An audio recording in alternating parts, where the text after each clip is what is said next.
আমাদের অনেক প্রবাসী ভাইয়ের হাতে ব্লাড পেপার চলে আসছে, ভোট দেওয়ার সিস্টেম অনেকে আমরা জানি না। তো এরকম একটা সাদা খাম চলে আসবে, খামার ভিতরে আরেকটা এক্সট্রা হলুদ খাম দেওয়া হবে, এটা আমাদের বাংলাদেশে পাঠানোর জন্য। এর ভিতরে আরেকটা সাদা খাম থাকে, এই সাদা খামের ভিতরে আমাদের তিনটা ব্যালট থাকে। তিনটা ব্যালটের মধ্যে যে লাল, এই ব্যালটটা হচ্ছে আমাদের হা না, যে সংস্কারের জন্য। আপনি যদি সংস্কারের পক্ষে থাকেন তাহলে হা দিবেন, আর যদি না থাকেন তাহলে না দিবেন। এখানে একটা টিক চিহ্ন দিয়ে আপনার এখানে এটার কাজ খালাস। ঠিক আছে। আপনি এখন এটার মার্কা, আপনার এই মার্কা যেই আপনার প্রতীক, আপনি প্রতীক অনুযায়ী বাস এখানে আপনি একটা শুধু টিক চিহ্ন দিবেন, আর কিছু দেওয়ার দরকার নেই। অন্যথায় অন্য করার দরকার নেই।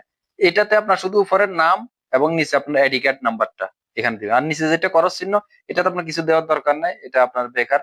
এটা হচ্ছে অন্য কাজে, যারা না পারে তাদের জন্য।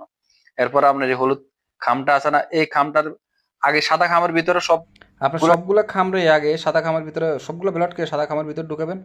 সাদা খামার ঢুকার পরে আপনি হলুদ খামে ঢুকে পোস্ট অফিসে নিয়ে যাবেন। পোস্ট অফিসে নেওয়ার পরে আপনার আর কোনো কিছু করার কাজ নেই, হেরাই করবে, শুধু গামটা একটু চাপে লাগাই দিবেন, বাস পোস্ট অফিসে দিয়ে জমা দিয়ে চলে আসবেন।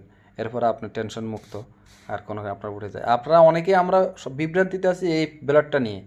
এখানে কি লিখতে হয়, নিচে এখানে কিছুই লিখতে হয় না, যারা লিখতে জানে না তাদের জন্য এটা।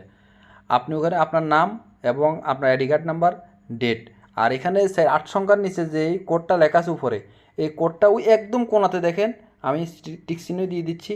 এই উপরে কোণাতে এই টিক চিহ্নটা, এই নাম্বারটা, এই 8 সংখ্যা এখানে বসা দিবেন দেখি দেখি। আর কিছু লাগবে না, এটা হচ্ছে আপনার যে ইউনিয়ন, ওই ইউনিয়নের ইয়েটা। ভালো লাগলে শেয়ার করে অন্যকে দেখার সুযোগ করে দিন।